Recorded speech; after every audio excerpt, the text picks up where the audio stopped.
আলাইকুম রহমতুল্লাহ। প্রিয় অষ্টম শ্রেণীর শিক্ষার্থী বন্ধুরা, আজকে আমি তোমাদের বিজ্ঞান বই থেকে ষষ্ঠ অধ্যায়ের পরমাণু গঠন সম্পর্কে আলোচনা করছি।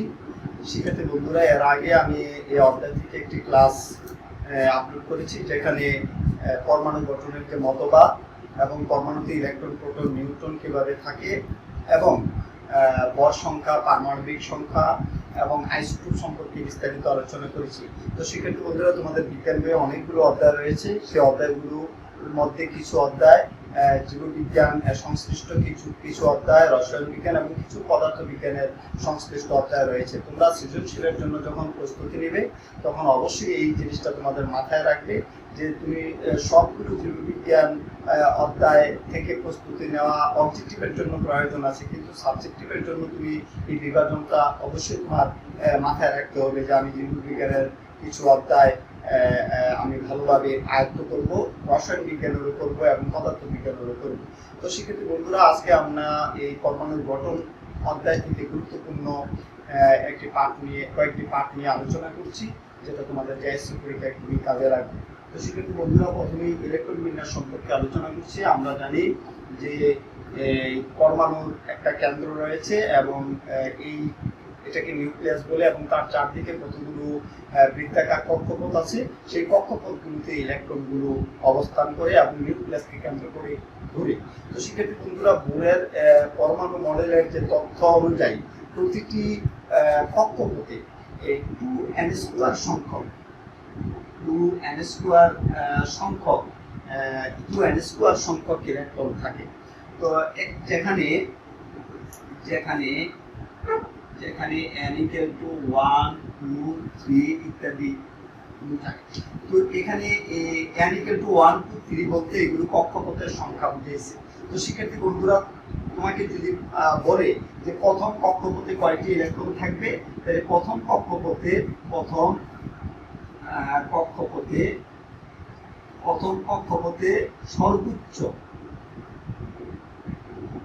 সর্বোচ্চ ইলেকট্রন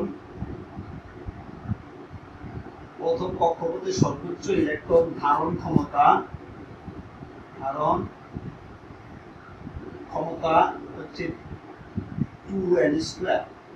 2n² = 2 × 1²। যেহেতু প্রথম কক্ষপথ বলা হচ্ছে, তাহলে n = 1 হবে। n = 1, তার মানে এককে 1, বিয়োগে 2, 2টি। অর্থাৎ প্রথম কক্ষপথে ইলেকট্রন ধারণ ক্ষমতা হচ্ছে 2টি। ঠিক তদ্রূপ দ্বিতীয় কক্ষপথে সর্বোচ্চ ইলেকট্রন ধারণ ক্ষমতা হবে 2n² = 2 × দ্বিতীয় কক্ষপথ বললে n এর মান 2 হয়, তার মানে 2 × 4 = 8টি। এবং তৃতীয় কক্ষপথে সর্বোচ্চ ইলেকট্রন ধারণ ক্ষমতা হবে 2n² = 2 × তৃতীয় কক্ষপথ হলে n এর মান 3 হবে, 3। তার মানে 3 × 9, 9 × 18টি। এইভাবে ইলেকট্রন থাকে। তাহলে শিক্ষার্থী বন্ধুরা, বোরের যে পরমাণু মডেলের যে তথ্য, এই তথ্য অনুযায়ী প্রতিটি পরমাণুর কক্ষপথে 2n² সংখ্যক ইলেকট্রন থাকে। তো প্রথম কক্ষপথ হলে n এর মান 1 হবে, দ্বিতীয় কক্ষপথ হলে n এর মান 2 হবে, তৃতীয় কক্ষপথ হলে n এর মান 3 হবে। এইভাবে হবে। তো প্রথম কক্ষপথে তোমরা মনে রাখবে সর্বোচ্চ ইলেকট্রন 2টি ধারণ ক্ষমতা আছে। দ্বিতীয় কক্ষপথে সর্বোচ্চ 8টি ইলেকট্রন আছে এবং তৃতীয় কক্ষপথে সর্বোচ্চ 18টি ইলেকট্রন রয়েছে। তো শিক্ষার্থী বন্ধুরা, আমরা কয়েকটি ইলেকট্রন বিন্যাস দেখব।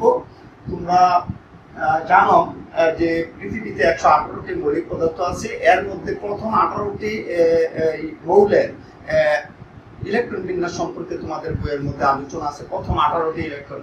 তো শিক্ষার্থী বন্ধুরা, আমরা দুই ভাগে দেখি যে বোরের যে পরমাণু মডেল আকারে দেখি। যেমন তোমাকে যদি বলা হয় যে সোডিয়ামের ইলেকট্রন বিন্যাস করো, সোডিয়ামের পারমাণবিক সংখ্যা 11, তো তার ইলেকট্রন বিন্যাস যদি করতে বলে যে সোডিয়ামের ইলেকট্রন বিন্যাস করো, তাহলে এটা হলো সোডিয়ামের নিউক্লিয়াস, এবং এটা হলো তার প্রথম কক্ষপথ, এটা হলো তার দ্বিতীয় কক্ষপথ সাপোজ।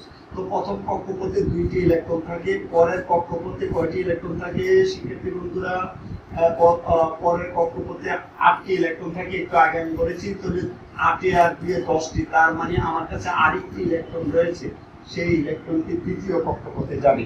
তার মানে সোডিয়ামের পারমাণবিক সংখ্যা 11, এ দ্বারা বোঝায় সোডিয়ামের প্রোটন সংখ্যা 11, সোডিয়ামের ইলেকট্রন সংখ্যা 11।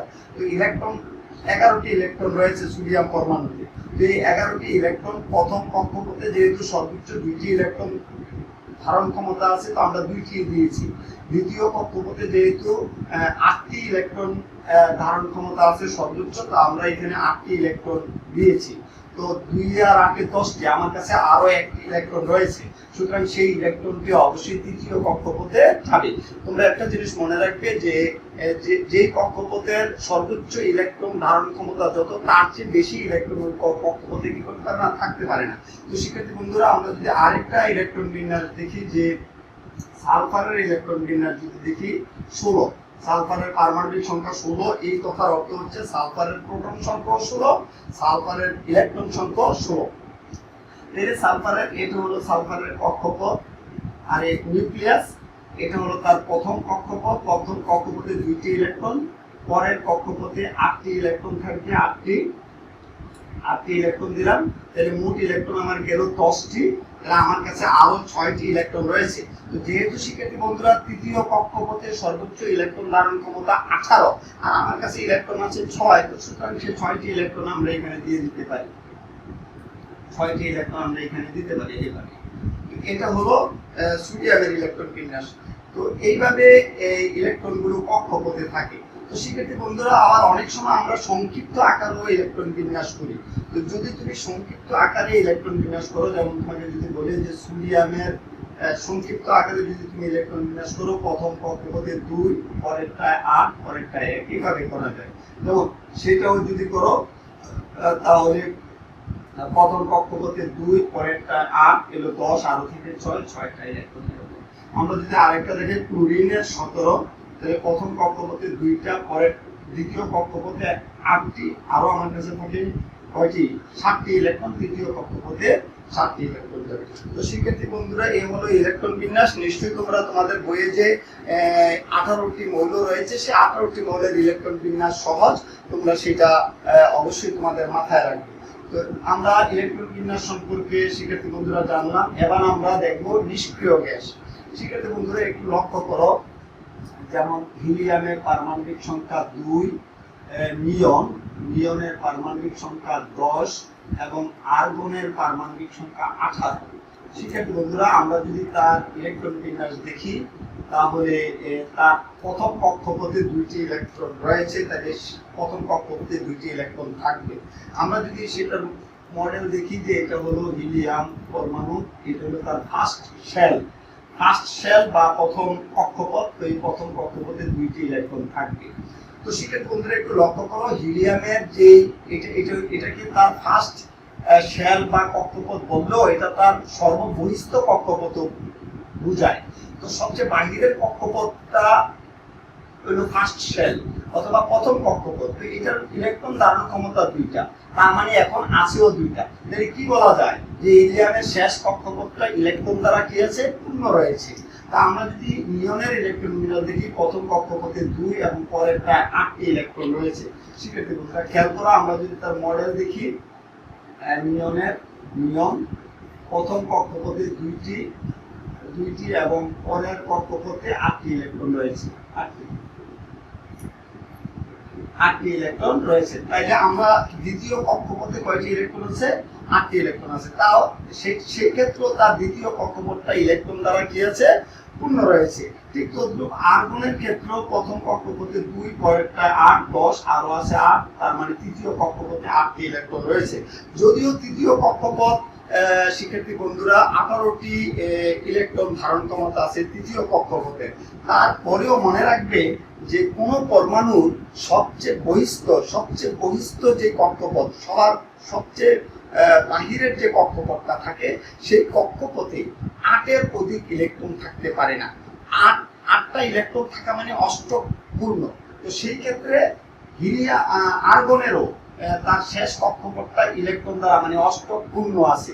সুতরাং এই সমস্ত মৌলগুলো, অর্থাৎ যে সমস্ত মৌলের শেষ কক্ষপথ ইলেকট্রন দ্বারা পূর্ণ থাকে, অর্থাৎ তোমরা সহজে মনে রাখবে শিক্ষার্থী বন্ধুরা, হিলিয়াম ব্যতীত বাকি যেই মৌলগুলো রয়েছে সেই মৌলগুলোর শেষ কক্ষপথে যদি 8টি ইলেকট্রন থাকে এই মৌলগুলোকে আমরা নিষ্ক্রিয় মৌল বলি। কি বলি? নিষ্ক্রিয় মৌল। আবার একটু খেয়াল করো শিক্ষার্থী বন্ধুরা, যে নিয়নের শেষ কক্ষপথে 8টি ইলেকট্রন এবং আর্গনের শেষ কক্ষপথেও 8টি ইলেকট্রন রয়েছে।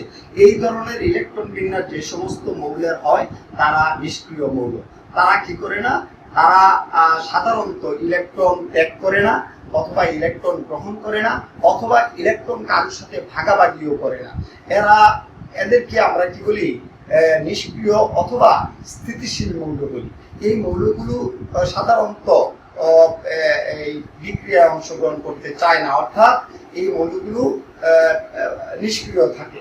তো সেক্ষেত্রে বন্ধুরা আমরা নিষ্ক্রিয় মৌল কাকে বলে আমরা জানলাম, যে সমস্ত মৌলের শেষ কক্ষপথ ইলেকট্রন দ্বারা পূর্ণ থাকে সেই মৌলগুলো ইলেকট্রন প্রদান করে না, অথবা ইলেকট্রন গ্রহণ করে না, অথবা ইলেকট্রন ভাগাভাগিও করে না।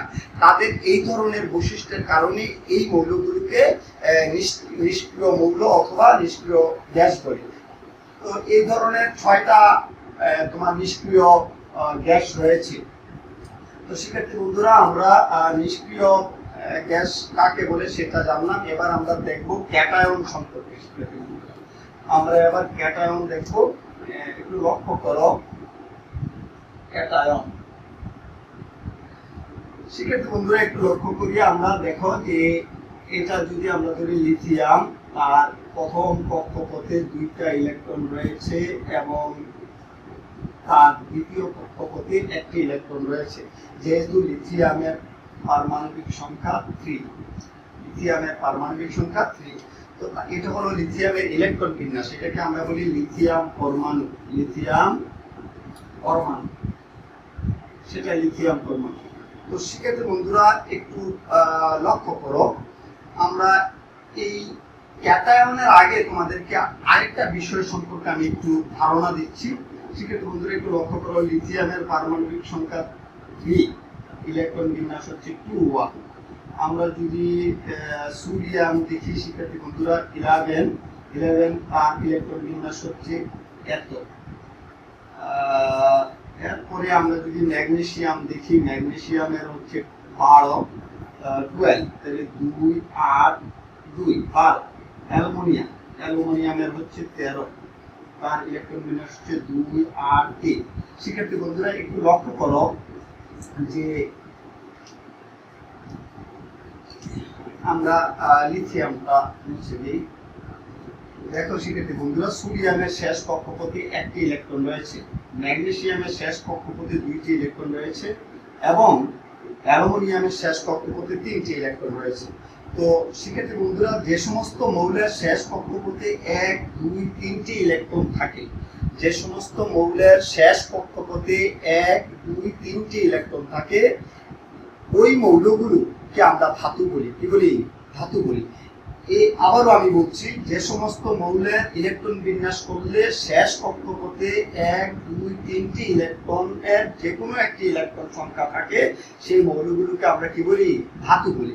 তো সেক্ষেত্রে বন্ধুরা একটু লক্ষ্য করো, তাহলে লিথিয়াম কি? লিথিয়ামও ধাতু। যেহেতু লিথিয়ামের শেষ কক্ষপথে 1টি ইলেকট্রন রয়েছে সেহেতু লিথিয়ামও কি? ধাতু। তো সেক্ষেত্রে বন্ধুরা এখন একটু খেয়াল করো যে লিথিয়াম, আমরা জানি যে লিথিয়ামের যে নিউক্লিয়াস রয়েছে এই নিউক্লিয়াসের মধ্যে কি থাকে? নিউক্লিয়াসের মধ্যে ধনাত্মক আধান যুক্ত প্রোটন এবং আধান নিরপেক্ষ নিউট্রন থাকে। তো আমরা সেটাও জানি যে কোনো মৌলের পারমাণবিক সংখ্যা ওই মৌলের প্রোটন সংখ্যা এবং ওই মৌলের ইলেকট্রন সংখ্যা কি থাকে? সমান থাকে। তো যেহেতু লিথিয়ামের 1 2 3টি ইলেকট্রন রয়েছে সেহেতু তার এই নিউক্লিয়াসের মধ্যে 3টি কি আছে? প্রোটন রয়েছে। 3টি প্রোটন রয়েছে। শিক্ষার্থী বন্ধুরা, তাহলে লিথিয়াম এর প্রোটন সংখ্যা, লিথিয়ামের প্রোটন সংখ্যা 3টি। তাহলে লিথিয়ামের ইলেকট্রন সংখ্যা, লিথিয়ামের ইলেকট্রন সংখ্যা 3টি। যেহেতু প্রোটন সংখ্যা এবং ইলেকট্রন সংখ্যা কি? সমান, তো এবার একটি বিষয় চিন্তা করো শিক্ষার্থী বন্ধুরা, যদি লিথিয়াম তার এই ইলেকট্রনকে যদি কি করে ত্যাগ করে দেয়, অর্থাৎ লিথিয়াম যদি এই একটি ইলেকট্রন কি করে ত্যাগ করে দেয়, তাহলে তার ইলেকট্রন বিন্যাসটা কিরকম হবে? এ হলো লিথিয়ামের নিউক্লিয়াস, এটা হলো তার প্রথম কক্ষপথ, দুইটি ইলেকট্রন এরকম হবে। যেহেতু সে এই ইলেকট্রনটি যদি ত্যাগ করে দেয়, তাইলে তার এই কক্ষপথটা কি হয়ে যাবে? বিলুপ্ত হয়ে যাবে। তাহলে তার এই ইলেকট্রন বিন্যাসটা এরকম হয়, অর্থাৎ লিথিয়ামের ইলেকট্রন বিন্যাস অর্জন করে নেয়। তখন এটাকে আমরা বলি লিথিয়াম পরমাণু, আমরা বলি লিথিয়াম আয়ন বলি, sorry lithium ion, lithium ion.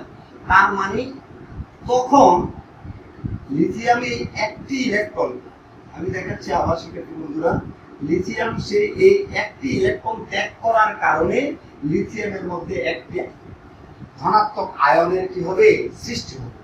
শিক্ষার্থী বন্ধুরা আবার দেখো যে লিথিয়াম তার শেষ কক্ষপথের একটি ইলেকট্রন ত্যাগ করার কারণে তার মধ্যে একটি ধনাত্মক আয়নের কি হয়েছে? সৃষ্টি হয়েছে। তখন আর সেটা লিথিয়াম পরমাণু থাকে না, তখন সেটা লিথিয়াম কি হয়?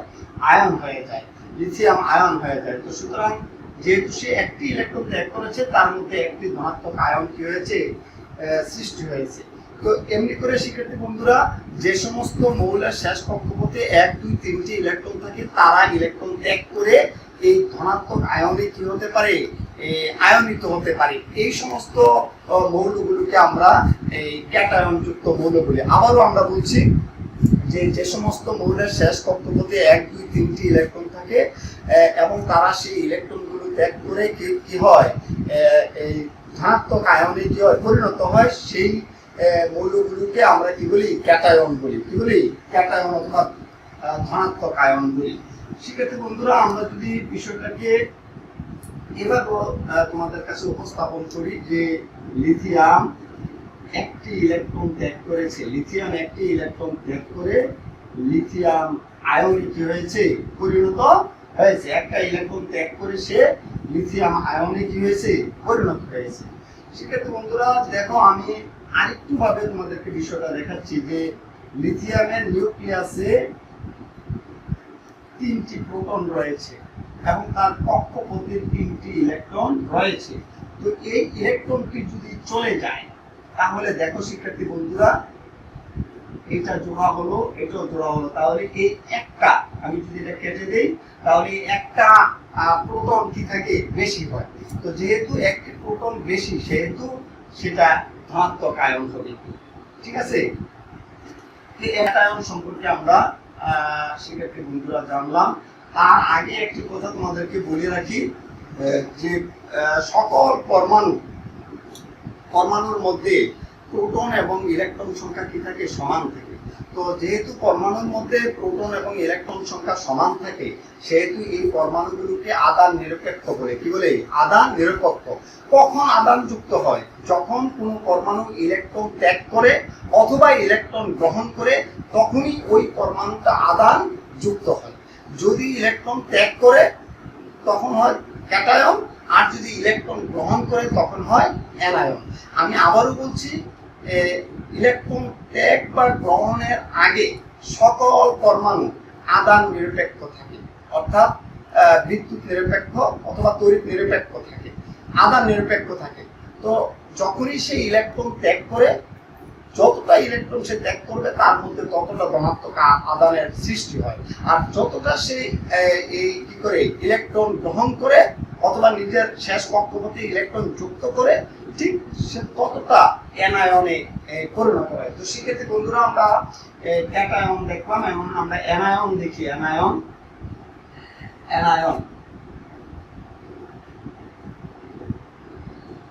তো অ্যানায়নের ক্ষেত্রেও তদ্রুপ শিক্ষার্থী বন্ধুরা। যে সমস্ত মৌলের যদি আমি তোমাদেরকে উদাহরণ দেখাই, যেমন ফসফরাস, তার ইলেকট্রন বিন্যাস হচ্ছে 2, 8, 5, 15। তারপরে আমরা যদি সালফারের ইলেকট্রন বিন্যাস দেখি, তাহলে সালফার নাম দেখে আমরা অক্সিজেন দেখি, অক্সিজেনের 8, ইলেকট্রন বিন্যাসের 2, 6। তারপরে আমরা যদি ফ্লুরিন দেখি, ফ্লুরিন 9, তার ইলেকট্রন বিন্যাস হয়েছে 2 7। শিক্ষার্থী বন্ধু একটু খেয়াল করো, তার শেষ কক্ষপথে 5টি ইলেকট্রন, তার শেষ কক্ষপথে 6টি ইলেকট্রন এবং তার শেষ কক্ষপথে 7টি ইলেকট্রন রয়েছে। তো যে সমস্ত মৌলের শেষ কক্ষপথে 5 6 7টি ইলেকট্রন থাকে ওই সমস্ত মৌলগুলোকে আমরা অধাতু বলি। কি বলি? অধাতু বলি। তো এই মৌলগুলো তাদের এই শেষ কক্ষপথের ইলেকট্রনগুলো ত্যাগ করতে পারে না, কেননা ইলেকট্রন ত্যাগ করতে অনেক শক্তি লাগে। তো যেহেতু তাদের শেষ কক্ষপথে 5 6 7টি ইলেকট্রন রয়েছে, সুতরাং তারা ইলেকট্রন ত্যাগ করতে পারবে না। অধাতুরা ইলেকট্রন ত্যাগ করতে পারে না, ইলেকট্রন তাদের শেষ কক্ষপথে ইলেকট্রন যুক্ত করতে পারে। সেক্ষেত্রে বন্ধুরা আমরা যদি ফ্লুরিনের বিষয়টা একটু দেখি, দেখো ফ্লুরিন 9, আমরা যদি তার ইলেকট্রন বিন্যাস দেখি 2 এবং 7, এটা হলো ফ্লুরিনের ইলেকট্রন বিন্যাস। আমরা যদি তার মডেল একে দেখাই, ফ্লুরিন তার প্রথম কক্ষপথে 2টি ইলেকট্রন এবং তার দ্বিতীয় কক্ষপথে 7টি ইলেকট্রন রয়েছে, 7টি ইলেকট্রন রয়েছে। তো শিক্ষার্থী বন্ধুরা একটু খেয়াল করো, তো এই সমস্ত যেহেতু তার শেষ কক্ষপথে 7টি ইলেকট্রন আছে, তাইলে সে একটি ইলেকট্রন যুক্ত করে কি করবে? এই স্থিতিশীলতা অর্জন করবে, অর্থাৎ তার নিকটতম নিষ্ক্রিয় গ্যাস নিয়নের ইলেকট্রন বিন্যাস অর্জন করবে। তো যদি এখানে একটি ইলেকট্রন মনে করো প্রবেশ করে, এখানে যদি একটি ইলেকট্রন প্রবেশ করে, তাহলে সে একটি ইলেকট্রন কি করলো? গ্রহণ করলো। তো একটি ইলেকট্রন গ্রহণ করলে তখন সে এই ফ্লুরিনের ইলেকট্রন বিন্যাস হবে এরকম, দেখো তার শেষ কক্ষপথে 8টি ইলেকট্রন হবে। কয়টি ইলেকট্রন হবে? 8টি ইলেকট্রন। তখন সে কি থাকবে না, তখন সে আর ফ্লুরিন পরমাণু থাকবে না। তখন তার মধ্যে যেহেতু সে একটি ইলেকট্রন গ্রহণ করেছে, সেহেতু তার মধ্যে একটি ঋণাত্মক আধান কি হবে? যুক্ত হবে। সুতরাং এটাকে আমরা অ্যানায়ন বলি। তাহলে অ্যানায়ন কি? অ্যানায়ন হচ্ছে যে সমস্ত মৌলের শেষ কক্ষপথে 5 6 7টি ইলেকট্রন থাকবে, তারা তার শেষ কক্ষপথে ইলেকট্রন যুক্ত করবে। যে পরমাণুর যতগুলো ইলেকট্রন তার শেষ কক্ষপথে যুক্ত করবে, তার মধ্যে ততটি ঋণাত্মক আধান কি হবে? সৃষ্টি হবে। এটাকে আমরা বলি অ্যানায়ন বলি। তো শিক্ষার্থী বন্ধুরা আমরা অ্যানায়ন দেখলাম।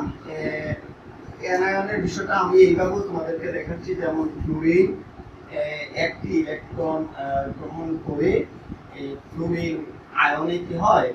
পরিণত হয়, অ্যানায়নে পরিণত হয়। এভাবেও দেখানো যায়। তো শিক্ষার্থী বন্ধুরা এবার আমরা খুব গুরুত্বপূর্ণ একটি বিষয় যৌগ গঠন সম্পর্কে আলোচনা করছি।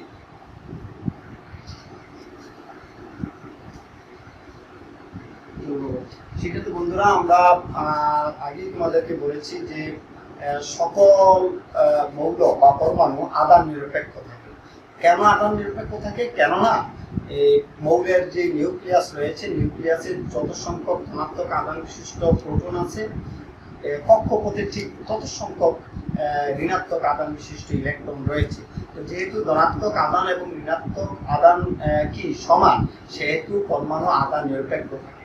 আমরা যদি একটা উদাহরণ দেখি, দেখো যে এটা হলো সোডিয়াম, তার এটা হলো প্রথম কক্ষপথ, এখানে 2টি ইলেকট্রন রয়েছে। এটা হলো তার দ্বিতীয় কক্ষপথ, এখানে 8টি ইলেকট্রন রয়েছে এবং এটা হলো তার তৃতীয় কক্ষপথ, 1টি ইলেকট্রন রয়েছে। যেহেতু সোডিয়ামের ইলেকট্রন সংখ্যা কত? 11।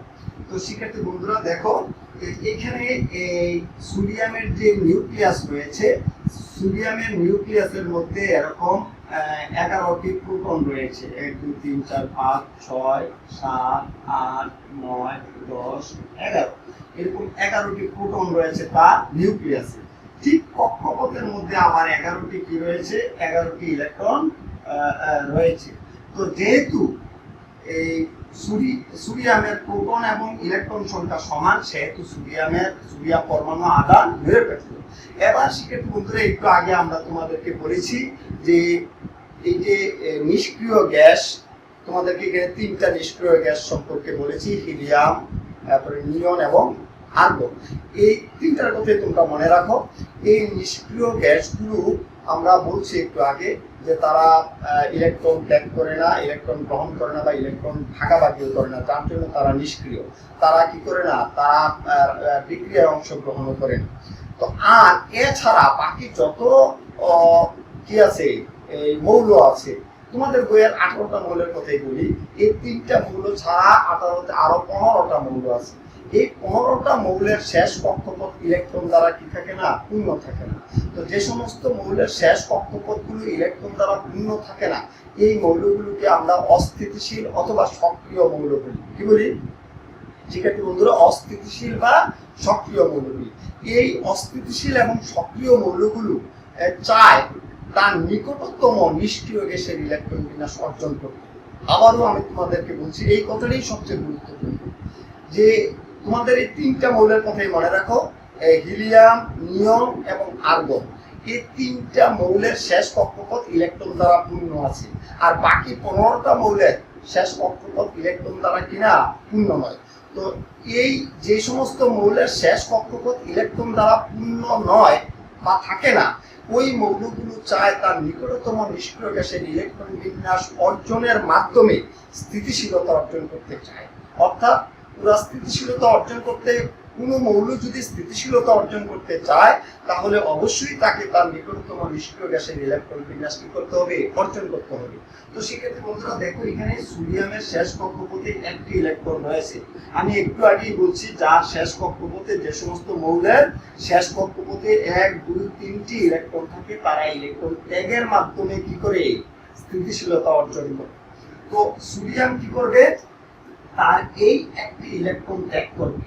তো যদি তার এই একটি ইলেকট্রন ত্যাগ করে দেয়, শিক্ষার্থী বন্ধুরা একটু খেয়াল করো, যদি আমি এখানে তোমাদেরকে দেখাই, দেখো এটা হলো প্রথম কক্ষপথ, 2টি ইলেকট্রন নিয়নের, এবং শেষ কক্ষপথে 8টি ইলেকট্রন থাকে, যেহেতু নিয়নের পারমাণবিক সংখ্যা 10। তো শিক্ষার্থী বন্ধুরা দেখো, যদি সোডিয়াম এই একটি ইলেকট্রন ত্যাগ করে দেয়, তাহলে এই তার কক্ষপথটা বিলুপ্ত হয়ে যায়। একটু খেয়াল করে দেখো তো, এই নিয়নেরও 10টি ইলেকট্রন রয়েছে, 2টি কক্ষপথ আছে, সোডিয়ামেরও এখন 2টি কক্ষপথ এবং 10টি ইলেকট্রন রয়েছে। তার মানে হচ্ছে সে নিয়নের ইলেকট্রন বিন্যাস কি করতে পারে, অর্জন করতে পারে। তখন সোডিয়াম কি হয়, এটা আমরা যদি সোডিয়ামই বলি, তাহলে এটা হলো সোডিয়াম আয়ন হয়ে যাবে। কি হয়ে যাবে?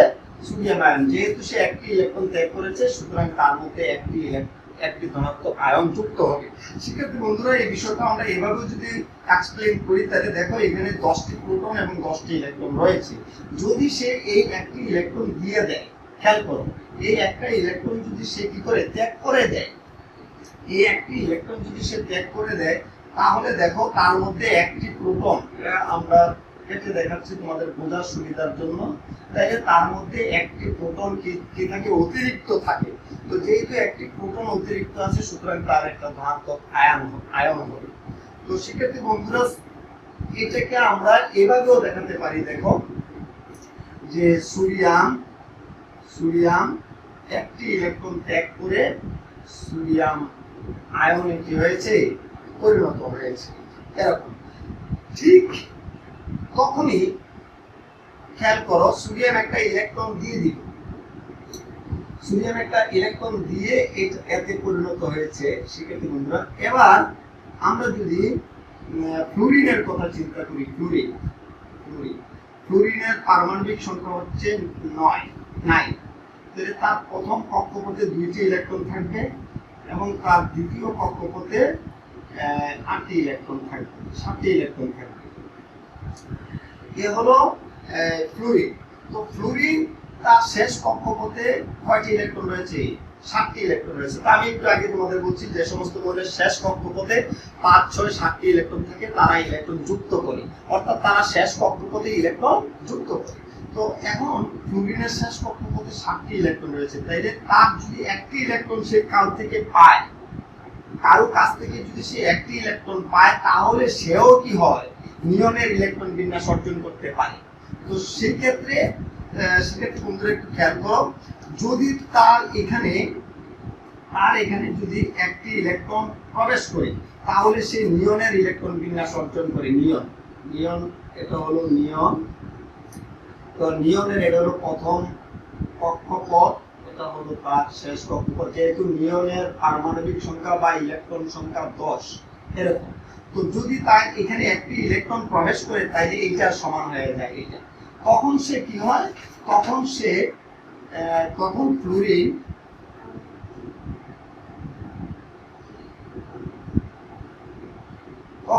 ফ্লুরিন একটি ইলেকট্রন গ্রহণ করে ঋণাত্মক আয়নে কি হয়, পরিণত হয়। শিক্ষার্থী বন্ধুরা, তো শিক্ষার্থী বন্ধুরা, যৌগ গঠনের ক্ষেত্রে এই দুইটা বিষয় খুবই গুরুত্বপূর্ণ। তোমরা মনে রাখবে যে যৌগ গঠনের ক্ষেত্রে অবশ্যই তাকে কি হতে হবে, ক্যাটায়ন এবং অ্যানায়নে পরিণত হবে। ক্যাটায়ন এবং অ্যানায়নে পরিণত হলেই সে যৌগ গঠন করতে পারবে। তাহলে শিক্ষার্থী বন্ধুরা, আমি আরেকটু তোমাদেরকে বলেছি যে যে সমস্ত মৌলের শেষ কক্ষপথে 1, 2, 3টি ইলেকট্রন থাকে তারা ইলেকট্রন ত্যাগের মাধ্যমে স্থিতিশীলতা অর্জন করে, অর্থাৎ তার নিকটতম নিষ্ক্রিয় গ্যাসের ইলেকট্রন বিন্যাস অর্জনের মাধ্যমে স্থিতিশীলতা অর্জন করে।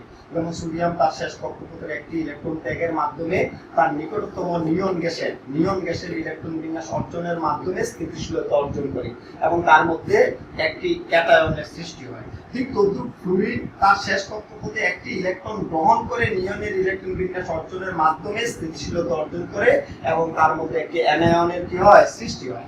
তো শিক্ষার্থী বন্ধুরা, আমরা বিষয়টাকে অন্যভাবেও উপস্থাপন করতে পারি। দেখো, সোডিয়াম একটি ইলেকট্রন ত্যাগ করে সোডিয়াম আয়নে কি হয়, পরিণত হয়।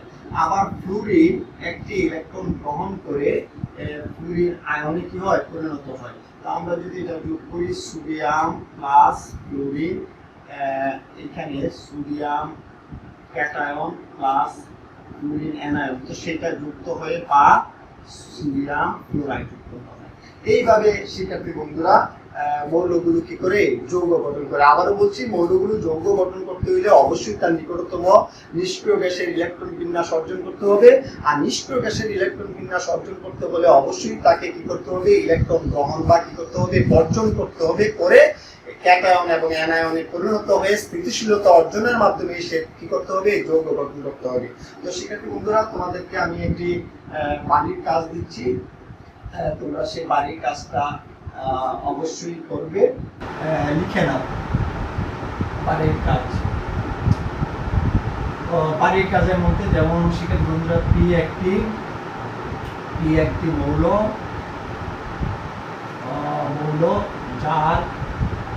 যার পারমাণবিক সংখ্যা যার পারমাণবিক সংখ্যা 11 এবং ভর সংখ্যা 23 এবং কিউ একটি মৌল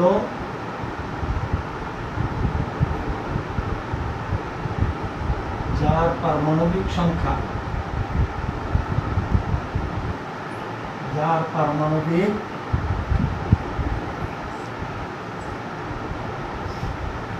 কিউ একটি মৌল যার পারমাণবিক সংখ্যা হলো 17। তো শিক্ষার্থী বন্ধুরা, আমরা সৃজনশীল আকারে যেহেতু আসে সেখানে সৃজনশীল দাও, তোমরা অ্যান্সার দাও। এখানে হচ্ছে ভর সংখ্যা কাকে বলে, ভর সংখ্যা কাকে বলে। ক নম্বরে লিখবে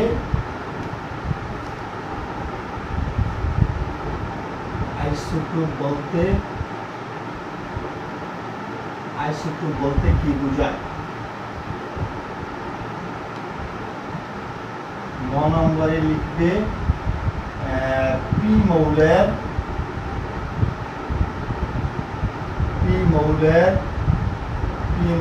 প্রোটন ইলেকট্রন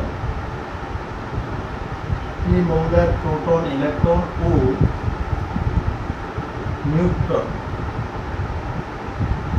নিউট্রন সংখ্যা নির্ণয় করে। আর ঘ নম্বরে লিখবে,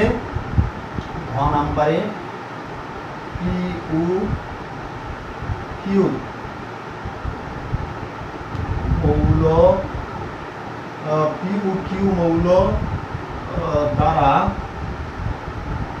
দ্বারা যৌগ যৌগ গঠন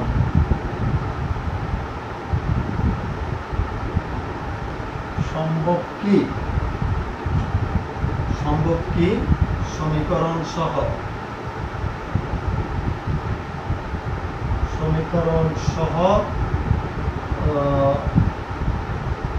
সমীকরণ সহ উল্লেখ করো।